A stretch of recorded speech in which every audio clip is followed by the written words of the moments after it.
Hello everyone, this is Rakhi Rajawat and welcome back to my YouTube channel Chemistry Solution. So guys, in last video I have discussed class 11th exemplar questions from chapter number 1 basic concepts of chemistry.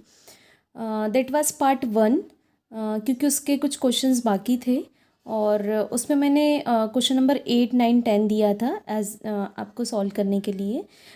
तो सबसे पहले हम उसका solution देख लेते हैं और आज की वीडियो में हम बचे हुए क्वेश्चंस को डिस्कस करेंगे, right. So let's see the question number 8। 1 mole of any substance contains 6.022 into 10 to the power 23 atoms or molecule. So the number of molecules of H2SO4 present in 100 ml of 0.02 m H2SO4 solution is, that means ये कहा है कि जो H2SO4 होता है तो 1 मोल H2SO4 में कितने नंबर ऑफ मॉलिक्यूल्स होते हैं H2SO4 के 6.022 इंटू 10 टू द पावर 23 और 1 मोल दैट मीन्स किस में 1000 ml में होता है, 1000 ml में। ओके, सो लेट्स सी। तो अगर इसका हम सॉल्यूशन देखें सो 1000 ml H2SO4 contains 1 mole, okay, 1 mole of H2SO4। तो हमसे ये पूछा है कि 100 ml of a solution, 100 ml of 0.02 m how much contain, okay। तो कैसे निकालेंगे हम 1/1000 इंटू 100 इंटू 0.02 मोल्स, ओके। इसको हम सॉल्व करेंगे तो दिस विल 0.002 मोल्स होंगे, मतलब 100 ml में 0.002 मोल्स है ना। तो 0.002 इसको अगर हम साइंटिफिक नोटेशन में कन्वर्ट करें सो ये 3 पॉइंट इधर जाएगा, 3 डिजिट, तो 2 into 10 to the power -3, okay. Now we have to calculate the number of molecules.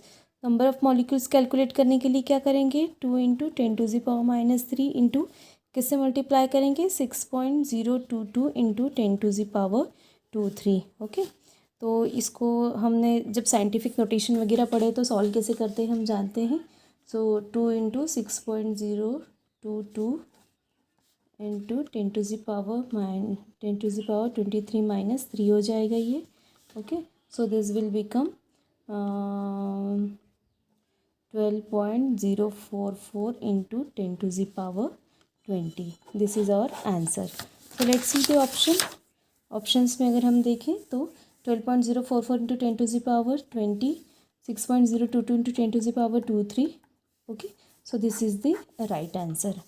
Now let's see the next question. What is the mass percent of carbon in carbon dioxide? तो मास percent निकालने के लिए कल हमने formula देखा था। मास percent of carbon in carbon dioxide is mass of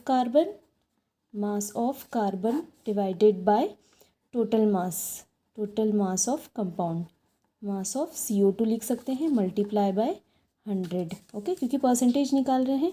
तो carbon का मास कितना होता है एटॉमिक मास 12 और CO2 का कितना होगा, तो CO2 का कैसे निकालेंगे, कार्बन का कितना होता है 12 प्लस 16 इंटू 2 ऑक्सीजन का 16 होता है और 2 ऑक्सीजन है तो ये कितना हो जाएगा 44।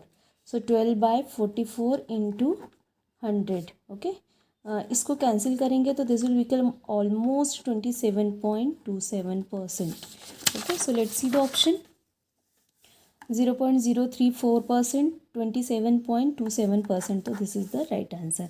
Now let's see the next question. The empirical formula and molecular mass of a compound are, मतलब एम्पेरिकल फार्मूला क्या है CH2O और उसका मॉलिक्यूलर मास कितना दिया है 180 gram respectively. What will be the molecular formula of the compound, मतलब molecular formula हमको क्या करना है निकालना है। तो हमने देखा था कि मॉलिक्यूलर फार्मूला निकालने के लिए क्या फार्मूला होता है N into empirical formula.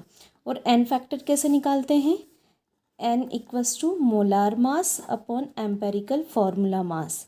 Molar mass question में दिया है कितना है 180, तो हमने क्या रखा 180 डिवाइडेड बाय एम्पेरिकल फार्मूला मास मतलब इसका मास, तो एम्पेरिकल फार्मूला क्या है, CH2O। तो इसका मास कैसे निकालेंगे, 12 + 2 + 16।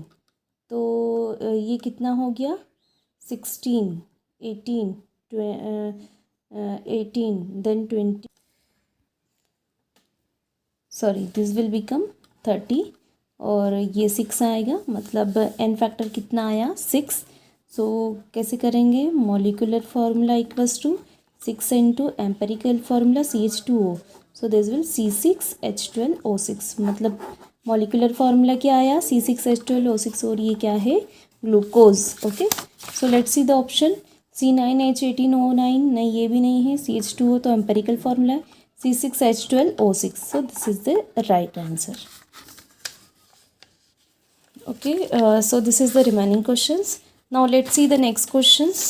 तो next questions की अगर हम बात करें तो क्वेश्चन नंबर 11 हम देखें। Question number 11, if the density of a solution is 3.12 gram per ml, the mass of 1.5 ml solution, मतलब कि वॉल्यूम यहाँ पर दिया हुआ है हमको 1.5 ml और डेंसिटी कितनी दी है, 3.12 ग्राम्स पर ml।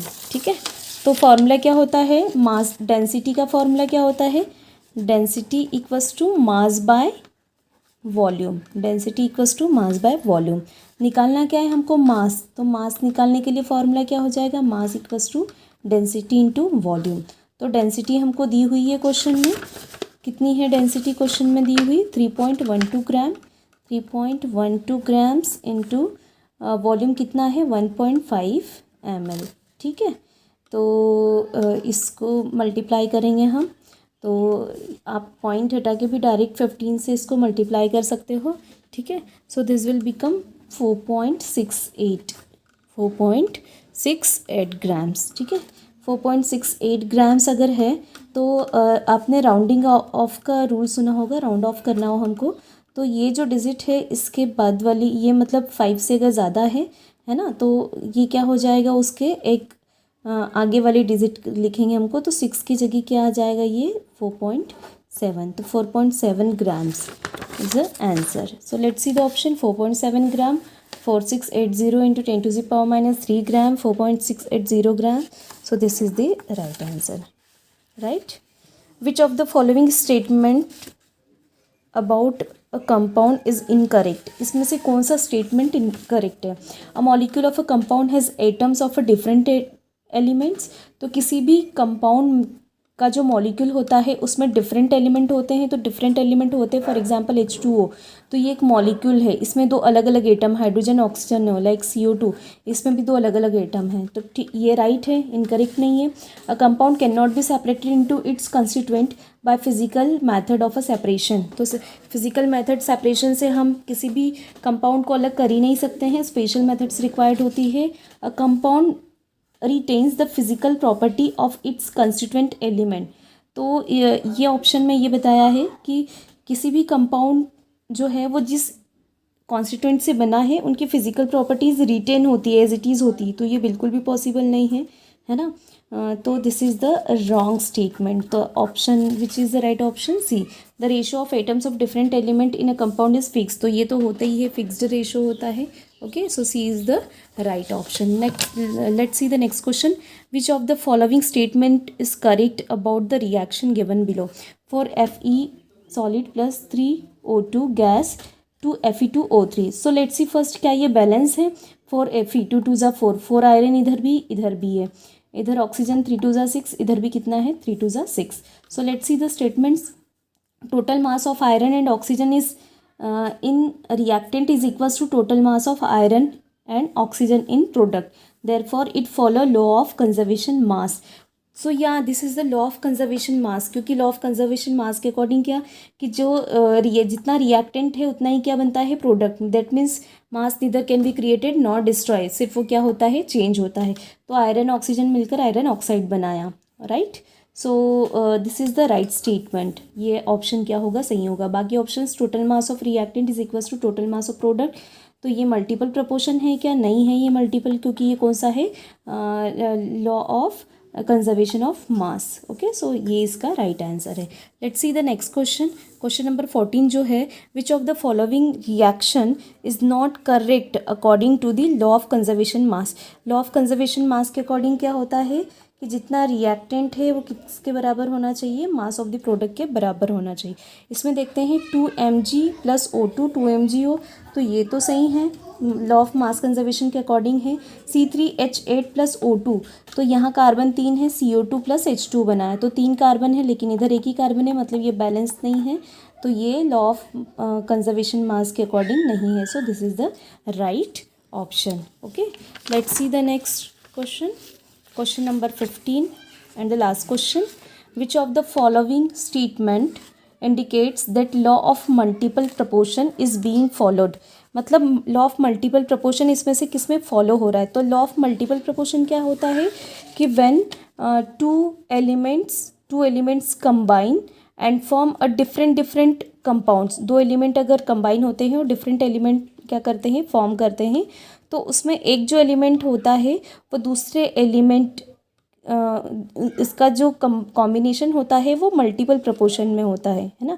जैसे कार्बन CO और CO2 बनाया, तो एक तो फिक्स्ड मास होता है और एक उसका क्या होता है, मल्टीपल होता है.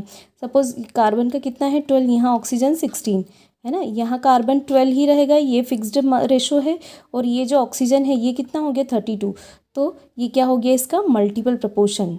राइट, तो ऑप्शंस देख लेते हैं हम. Sample of carbon dioxide taken from any source will always have carbon and oxygen in the ratio 1:2. Okay, मतलब इसमें तो ये बताया है कि अगर आप कहीं से भी लोगे तो कार्बन डाइऑक्साइड का रेशो, तो ये तो डेफिनेट प्रोपोर्शन हो गया. Carbon forms two oxides namely CO2 and CO where masses of oxygen which combine the fixed mass of carbon, जैसा कि हमने इस एग्जाम्पल में देखा है. ठीक है, mass of carbon are in the simple ratio होता है. ठीक है, 2:1, तो 2:1 में ही है CO2 और CO. So this is the right option and which follow the law of multiple proportion is being followed. Okay, so I hope this part is also helpful for you. Thanks for watching.